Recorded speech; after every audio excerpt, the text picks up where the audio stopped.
The transport shuttle shook as it entered the docking bay of the Galactic Alliance training station. Inside, Lieutenant Una Park gripped her seat and watched through the small window as the massive structure grew larger.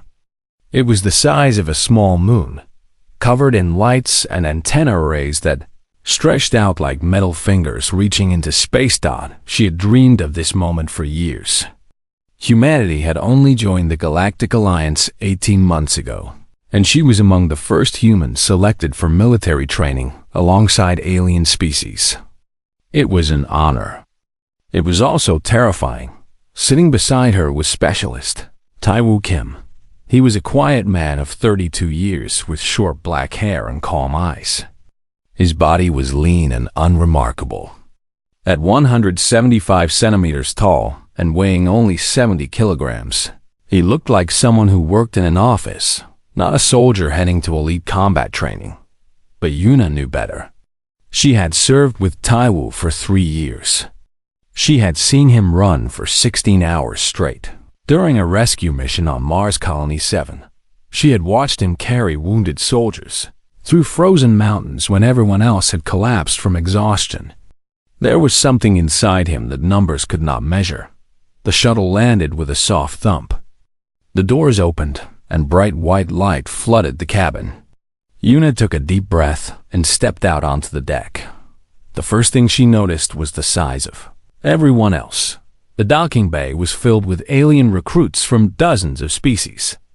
The Valkyrie stood nearly 3 meters tall, their green scales shining under the lights, their yellow eyes watching everything with cold intelligence.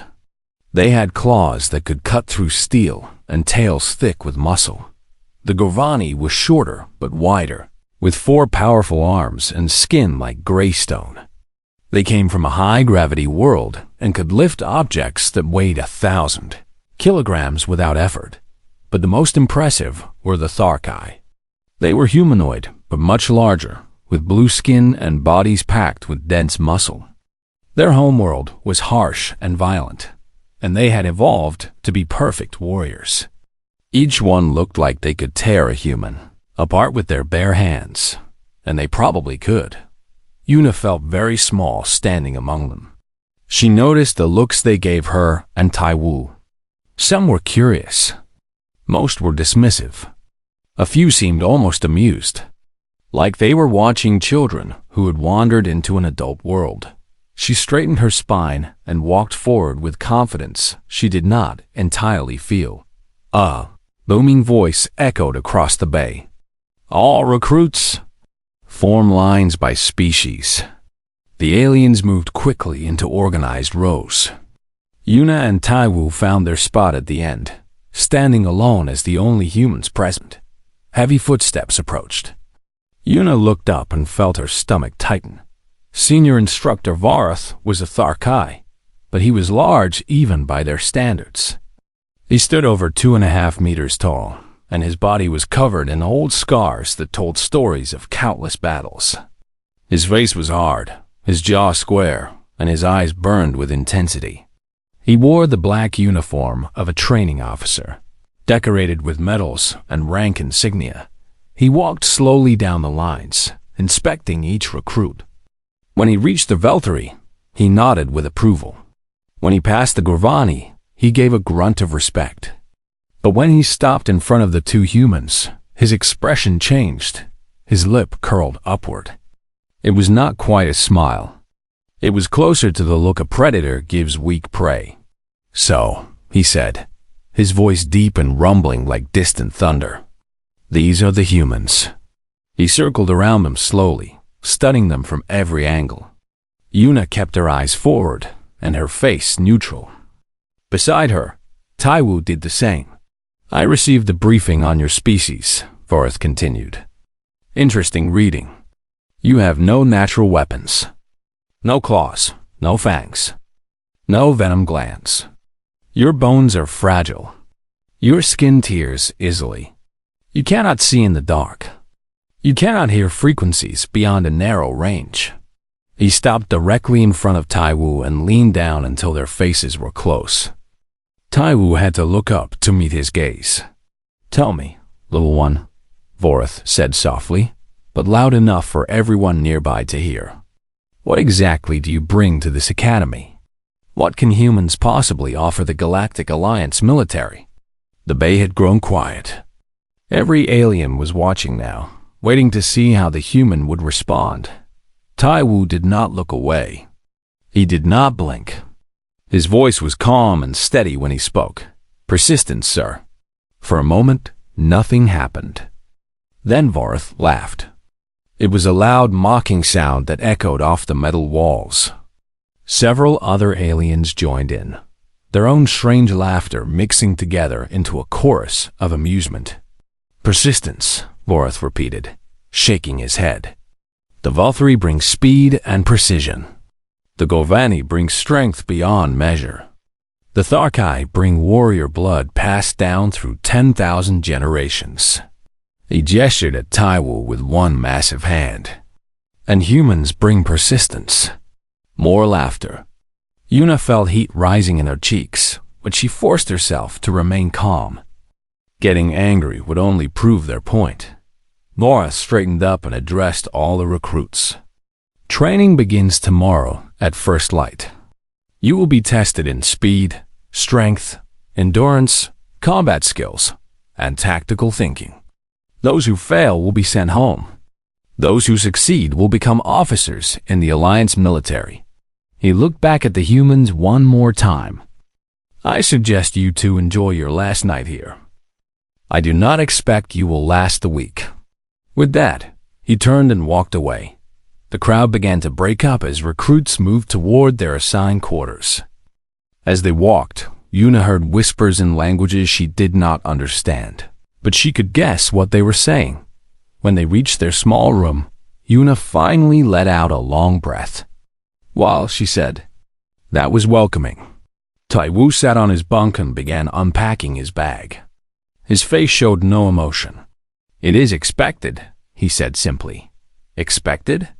He basically said we are going to fail. May have said that about humans before. Taiwu looked up at her, and for the first time, she saw a small spark in his eyes. They were wrong then. They will be wrong now. Yuna studied her friend for a long moment.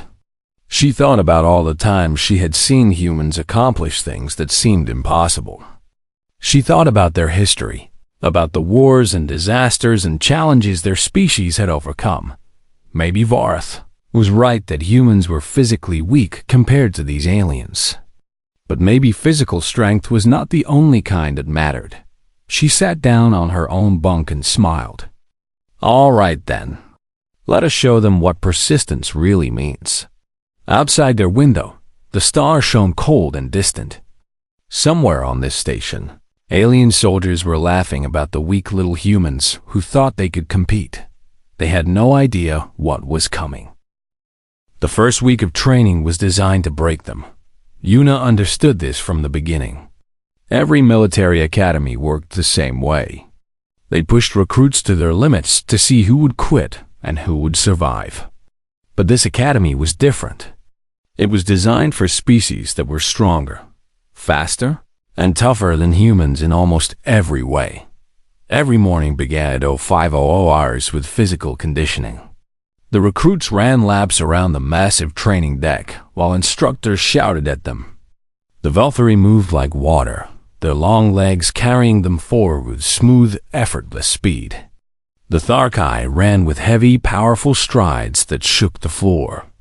Even the bulky Gorvani moved faster than Yuna had expected. And the humans? They fell behind. Every single time by the end of the first lap, Yuna and Taiwu were already at the back of the group. By the third lap, they were so far behind that the fastest runners were lapping them. The other recruits did not even look at them as they passed. They did not need to. The message was clear enough, but the humans kept running. After the morning runs came strength training. Recruits lifted heavy objects, pulled weighted cables, and pushed against resistance machines calibrated to test their maximum output.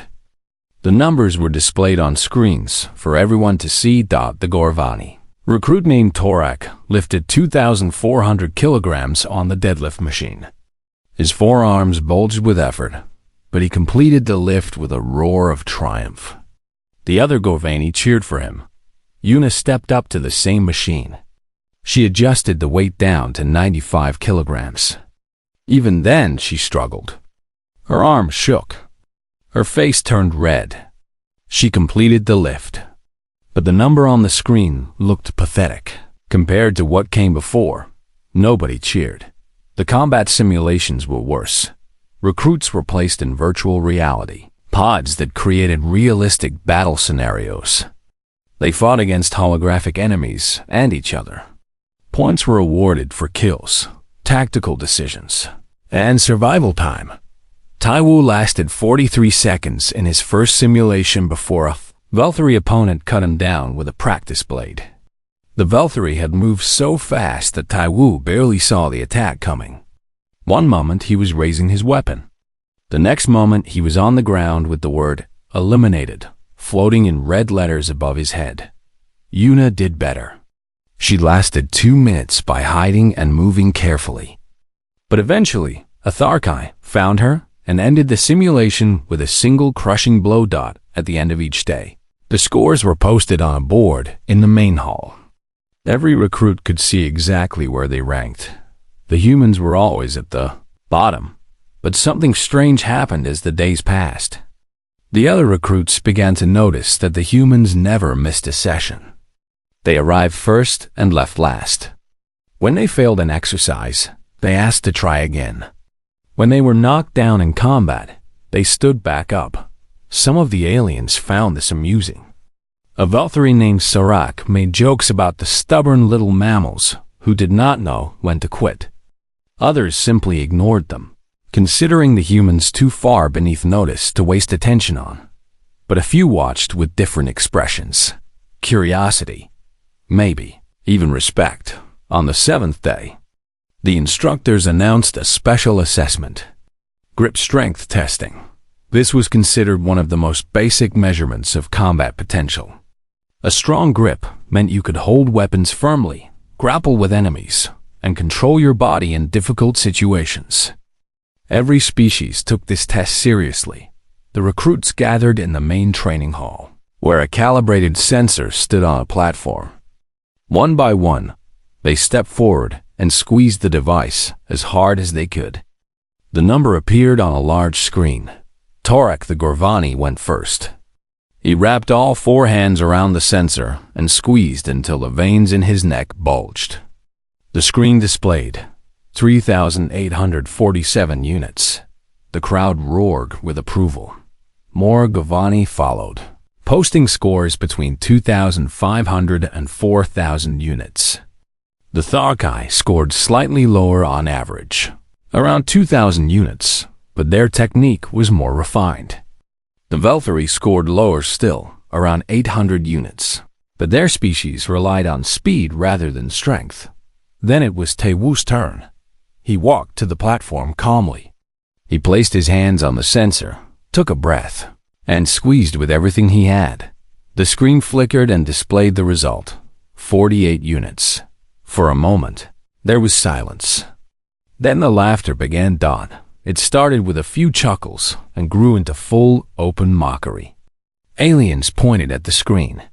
Some slapped their legs or equivalent limbs in amusement. The sound filled the hall like thunder. Una felt her hands curl into fists at her sides. She wanted to shout at them, to tell them they were wrong about humans. But she stayed quiet. This was not her moment. Senior Instructor Varath pushed through the crowd. He was grinning, which Una had never seen before. It was not a pleasant expression. 48 units, he said loudly, making sure everyone could hear. I have seen newborn Thakai infants score higher than that. More laughter. Varath grabbed Taiwu by the arm and pulled him to the center of the hall. There stood a training post made of dark metal, about 2 meters tall and as thick as a human thigh. It was used for advanced striking drills and was built to withstand tremendous punishment. This post, Varath announced, is made from compressed titanium alloy. It can absorb impacts of over 10,000 units. Our strongest recruits can barely dent it. He pushed Tai Wu toward the post. Show us your grip, human. Show everyone here what 48 units of strength looks like. The hall went quiet. Everyone was watching. Hundreds of alien eyes focused on the small human standing before the massive metal pillar. Tai Wu looked at the post for a long moment. Then he looked at his own hands. They were ordinary hands. No claws, no armored skin. Just flesh and bone and sinew. Yuna held her breath. Slowly, Tai Wu began to wrap his hands with strips of cloth from his pocket. His movements were deliberate and calm, like he was performing a ritual he had done 1,000 times before. "What are you doing?" Vorath demanded. "Are you stalling?" Tai Wu finished wrapping his hands and looked up at the instructor. When he spoke, his voice was quiet but somehow carried across the entire hall. "You misunderstand something," he said. The laughter faded. Something in his tone had changed. It was not anger. It was not fear. It was something else entirely, something that made even the massive dark-eye instructor pause. "You measure strength in single moments," Tai Wu continued. "A squeeze, a strike, a lift. One burst of power, and then you record the number." He flexed his wrapped fingers slowly. "But humans do not work that way. We never have." He stepped closer to the post and placed his hands against the cold metal. "Let me show you what 48 units can really do." The training hall was completely silent. Hundreds of alien recruits stood frozen, watching the small human press his wrapped hands against the titanium post. Many of them had smiles still fading from their faces, left over from the laughter moments before. Now those smiles were being replaced by confusion. What was this human doing? Yuna stepped forward from the crowd and crossed her arms. A small smile played on her lips. She had served with Tai Wu for years. She had seen things that these aliens could not imagine, and she knew exactly what was about to happen. Tai Wu took a slow, deep breath. He closed his eyes for a moment, centering himself. When he opened them again, there was a focus in his gaze that had not been there before. "Our ancestors did not survive because we were the strongest," he said, his voice carrying across the hall. "On our homeworld, we were surrounded by predators with bigger teeth, sharper claws, and more powerful bodies. Lions, bears, wolves, any one of them could kill a human in seconds." He adjusted his grip on the post, his fingers finding the perfect position. But humans survived. Not just survived. We dominated. We became the apex species on a planet filled with creatures that could tear us apart. "Do you know how?" Nobody answered. They were all too focused on what he was doing. "We are pursuit predators," Tai Wu continued. "Our bodies are designed for something none of your species evolved. We do not chase prey for seconds or minutes. We chase them for hours, days.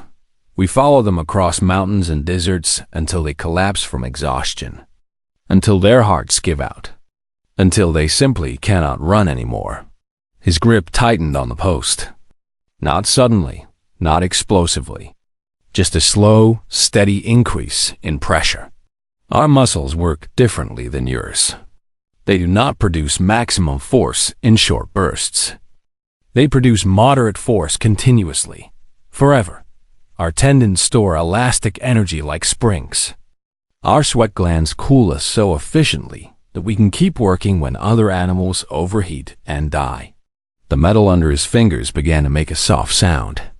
A faint creaking, like an old door. Senior Instructor Vorath took a step backward. His eyes were widening. "Your grip test measures peak force," Tai Wu said.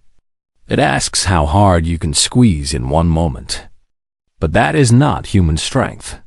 Human strength is measured in time, in how long we can maintain pressure, in how long we refuse to let go." The creaking grew louder. Small stress lines began to appear in the metal surface where his fingers pressed. A Govani recruit pushed to the front of the crowd. That is impossible, he whispered. That alloy is rated for 10,000 units of impact resistance. Impact resistance, Una said from beside him. Not sustained pressure resistance. There is a difference. Taiwu's arms were trembling now. Sweat appeared on his forehead.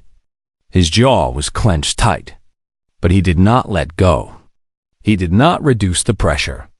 If anything, it continued to build. Humans have a saying, he said through gritted teeth. We do not know when to quit. Other species see this as stupidity. They think we do not understand our own weakness. The stress lines in the metal deepened.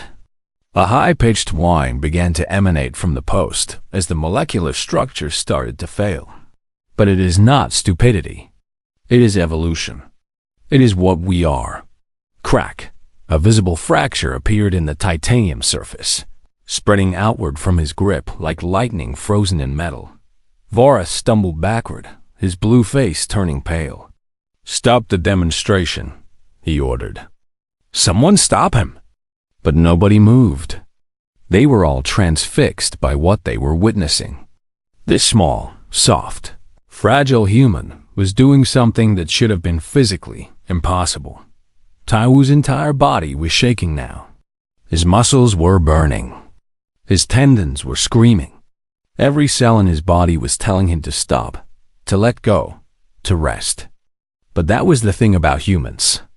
They could ignore those signals. They could push past the pain and keep going when any sensible creature would have surrendered. He thought about his grandfather, who had worked in construction for 40 years and never took a sick day. He thought about his mother, who had raised 3 children alone after his father died and never complained. He thought about every human who had ever faced impossible odds and refused to give up. He channeled all of that into his grip. You asked what humans bring to this academy, he said. His voice strained but steady. This is what we bring. The post snapped. The sound was like thunder. The compressed titanium alloy, designed to withstand forces that would kill most biological creatures, broke clean in half. The top section flew backward and crashed to the floor with a tremendous clang. The bottom section remained attached to the platform, its broken edge jagged and torn. Taiwu released his grip and stepped back. His hands were red and raw. His arms hung heavy at his sides. He was breathing hard, his chest heaving with exertion. But he was standing. The silence in the hall was absolute. Nobody moved. Nobody spoke. Every alien in the room was staring at the broken post and the human who had destroyed it. Una walked over to her friend and put a hand on his shoulder. She did not say anything. She did not need to. Her presence was enough. Finally, Varth found his voice. How? He demanded. The sensors showed 48 units. That post requires thousands of units to break. Taiwu looked at him with tired but steady eyes. Your sensors measure instantaneous force. They do not measure cumulative force over time. Every second I held that grip, the pressure built. Metal fatigues under sustained stress. It weakens. It fails. He glanced at the broken post. Humans learned this long ago. We use it to strangle prey twice our size. To climb cliffs that should be impossible. To hold on when everything says we should let go. A Valkyrie recruit near the front spoke up, her voice uncertain. This changes nothing. In real combat, you would be dead before you could apply such sustained force. Would I? Taiwu asked. Or would you exhaust yourself trying to kill me while I simply refuse to die? Your species are sprinters. Humans are marathon runners. Different strategies. Different strengths. Varath stared at the human for a long moment. His expression was impossible to read. Then he turned and walked out of the hall without another word. The crowd began to break up slowly. Aliens muttered to each other in their various languages. Many looked at the two humans differently now. Not with respect exactly. Not yet. but with something that had not been there before. Uncertainty. As Yuna and Taiwu walked back to their quarters, she finally spoke. That was impressive. Taiwu looked down at his damaged hands. The skin was torn in places, and blood was seeping through the wraps. It will take days to heal, he said. And then, he looked at her with that same quiet determination she had come to know so well. And then we do it again, as many times as necessary, until they understand. Yuna nodded. That was the human way. Fall down 7 times, stand up 8. Fail 100 times, succeed on the 101st. Keep going until the universe itself got tired of saying no. Behind them, a team of engineers had arrived to examine the broken training post. They were taking measurements and running analyses. Soon, reports would be filed. Scientists would be called in. Questions would be asked. The galaxy was about to learn something new about humans, and it was only the beginning.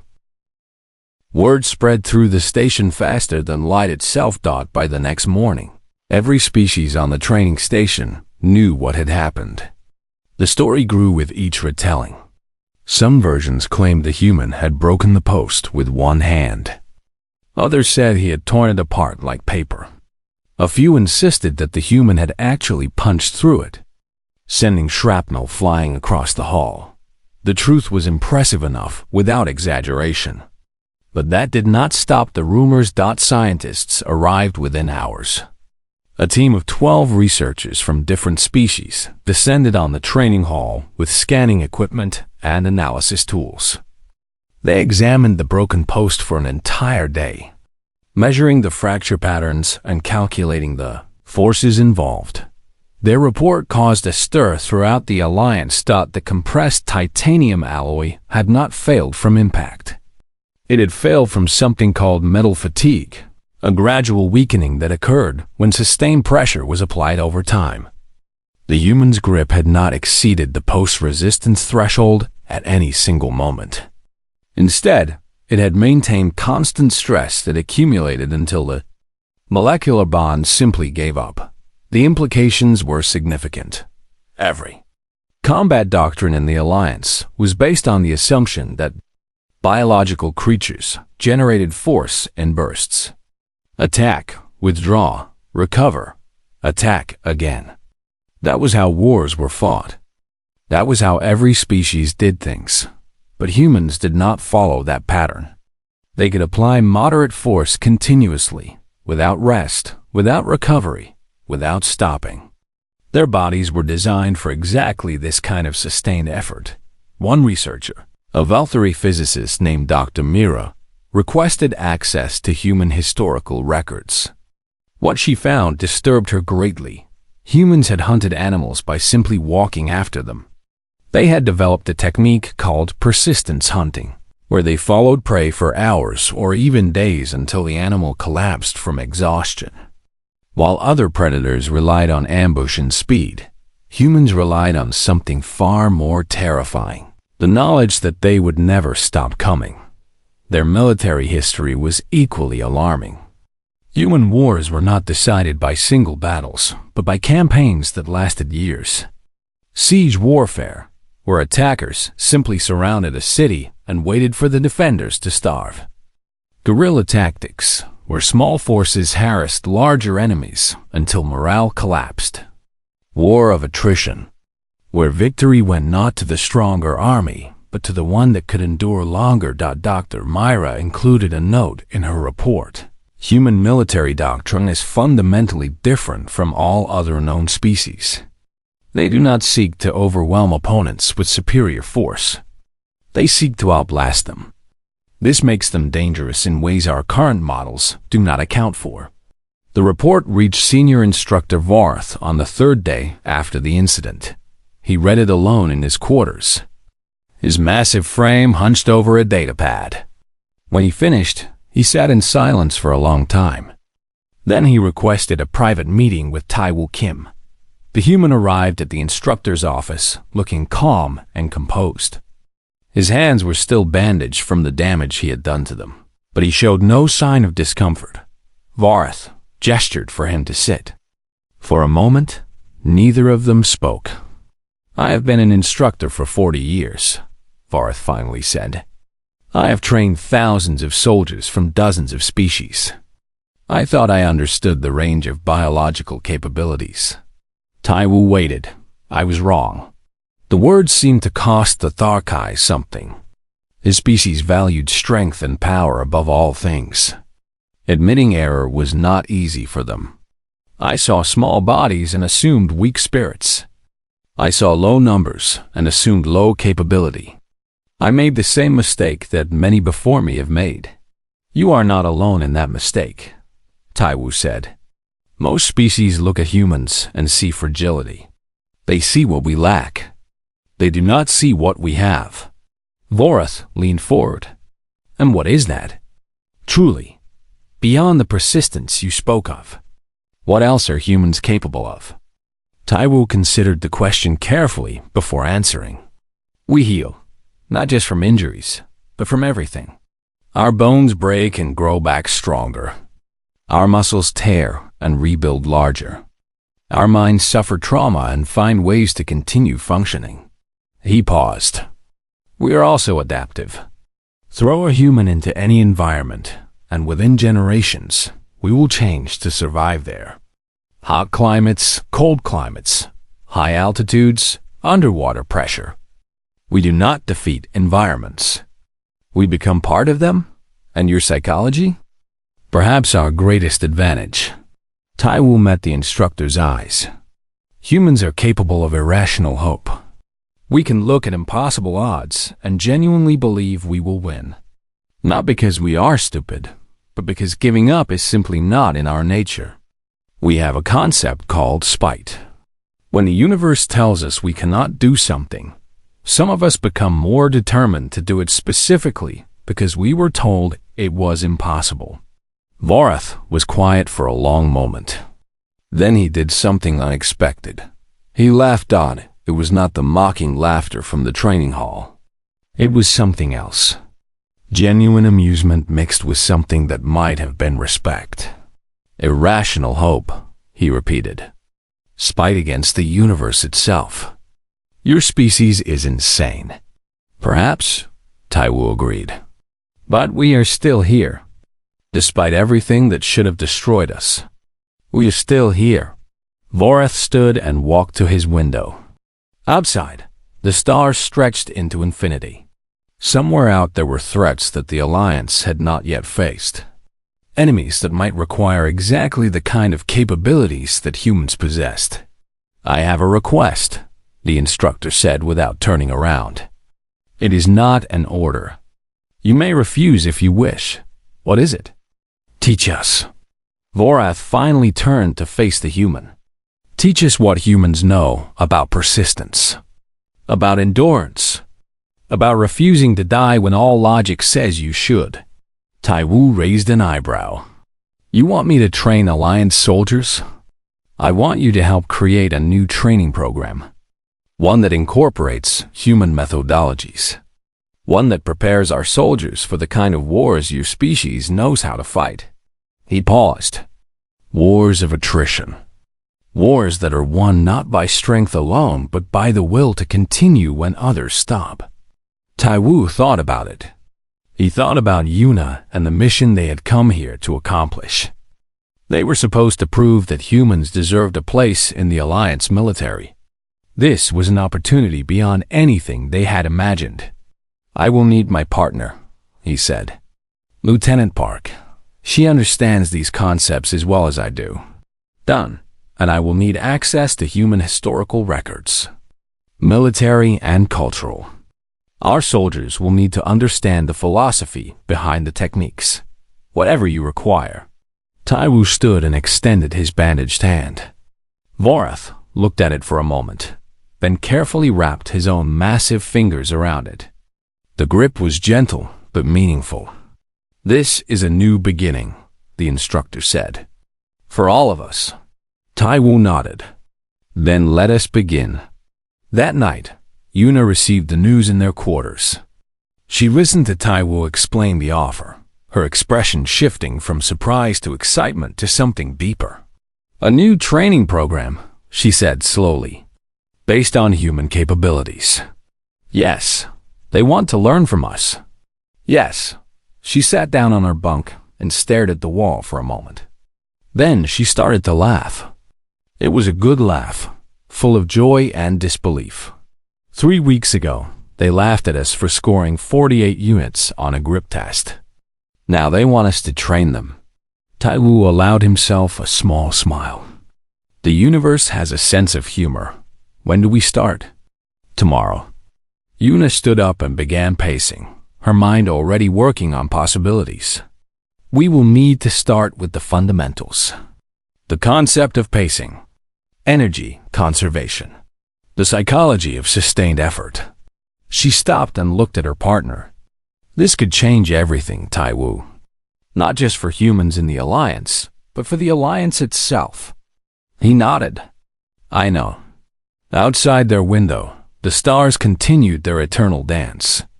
Somewhere in the galaxy, wars were being fought and lost. Species were struggling against enemies they could not defeat, but change was coming. A small, fragile, persistent change, and it was only getting started. 6 months passed like a dream. The human training program grew from an experiment to a revolution.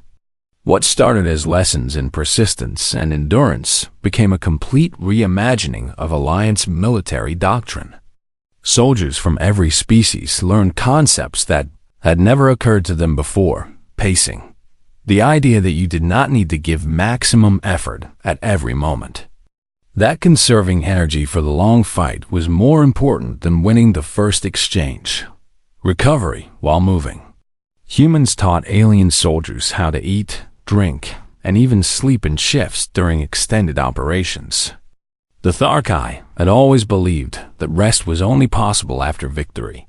Now, they understood that rest during battle was itself a form of strength, psychological resilience, the ability to accept failure, learn from it, and continue without losing hope. This was perhaps the hardest lesson for species that had evolved to dominate through raw power. But slowly, they began to understand. Lieutenant Yuna Park became known throughout the station as the architect of the new doctrine. She wrote training manuals, designed exercises, and personally instructed elite units in human combat philosophy. Her reputation grew until even admirals sought her advice. Specialist Taiwu Kim, now promoted to captain, took a different path. He focused on practical demonstrations, showing alien soldiers firsthand what humans were capable of. He ran marathons that lasted 3 days. He hung from bars until his arms should have failed, then kept hanging for hours more. He showed them that the limits they believed in were often just illusions. The broken training post became famous. It was preserved and placed in a display case at the entrance to the academy with a plaque that read, "Strength is not measured in single moments." Recruits from every species walked past it every day. Some of them reached out to touch the fractured metal, as if trying to absorb some of the lesson it represented. Then the hollow swarm arrived. The first reports came from the outer colonies. A fleet of unknown vessels appeared without warning and began consuming everything in their path. They did not negotiate. They did not respond to communications. They simply attacked and devoured. Within weeks, 17 outpost worlds had fallen. The Alliance Navy engaged the enemy in a dozen major battles and lost every single one. Not because the swarm was more powerful ship to ship, but because they never stopped coming. They fought until their vessels were destroyed, and even then, the wreckage continued forward like it still had a purpose. Every strategy the Alliance tried failed. Overwhelming force exhausted itself against endless waves. Defensive positions held for days, then weeks, then finally crumbled when supplies ran out. Hit-and-run tactics achieved nothing because the swarm did not feel the losses. The enemy was not smarter or stronger. It was simply relentless. Emergency sessions of the Alliance Council stretched for days without resolution. Admirals argued about fleet deployments. Scientists proposed weapons that would take years to develop. Politicians blamed each other for failures that had no single source, until Lieutenant Una Park requested permission to address the assembly. She stood before the gathered leaders of a dozen species. A small human woman in an Alliance uniform. Most of them had never seen her before. Some looked skeptical. Others looked desperate enough to listen to anything. "You have been fighting the swarm wrong," she said without preamble. "You try to defeat them in days. They are designed for months." She activated a holographic display showing human military history. Images of ancient siege warfare. Maps of campaigns that lasted years. Statistics from conflicts where the winners lost more battles than they won, but still achieved victory. "Humans understand this enemy," she continued. "We have been this enemy. We have also defeated this enemy over and over again throughout our history. The key is not strength. It is not speed. It is not superior technology." She paused, making sure every eye was on her. The key is to outlast them. The strategy she proposed was radical. Stop trying to destroy the swarm fleet. Instead, deploy small mobile units to harass, delay, and divert. Trade space for time. Let the enemy exhaust itself, chasing targets that refuse to stand and fight. Meanwhile, target the swarm's logistics. Destroy supply lines. Contaminate fuel sources. Make every advance cost more than it gained. Do not try to win battles. Just make sure the enemy could not win them either. "This will take years," Una admitted. "Many of you will find that unacceptable. Your species are used to decisive victories. Quick wars. Clean endings." She shook her head. "There will be no clean ending to this war. There will only be a slow, grinding, exhausting process that continues until one side breaks." She looked around the chamber. The swarm does not break. They are machines, programmed to continue until destruction. But machines have limits. They require fuel. They require replacement parts. They require manufacturing capacity. All of these can be targeted. All of these can be exhausted. And who will lead this campaign? An admiral demanded. Who has experience with such warfare? Una smiled. Humans do. The vote was not unanimous, but it passed.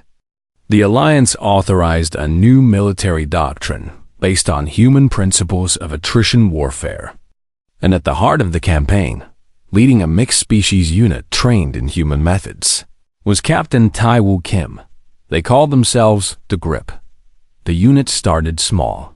50 soldiers from various species, all selected for their ability to adapt and endure. They trained for 3 months in human techniques. How to function on minimal sleep. How to maintain morale during extended operations. How to accept temporary defeats without losing sight of the ultimate goal. Their first mission was a disaster. 3 soldiers were killed. 2 more were captured.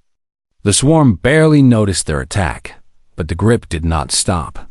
They regrouped, analyzed their failures, and attacked again. And again. And again. Each time, they learned something new. Each time, they got a little better. Each time, they cost the swarm resources that could not be easily replaced. Months passed. Other units were formed using the same principles. The war transformed from a series of decisive battles into an endless grinding conflict that stretched across dozens of star systems. The swarm kept advancing, but slower now. Their supply lines were constantly under attack. Their manufacturing facilities were sabotaged faster than they could repair them. For every system they conquered, they lost ground somewhere else. After 1 year, the advance had stalled. After 2 years, it had begun to reverse. After 3 years, the hollow swarm collapsed. Not from a single decisive blow, but from 1,000 small wounds that accumulated faster than they could heal.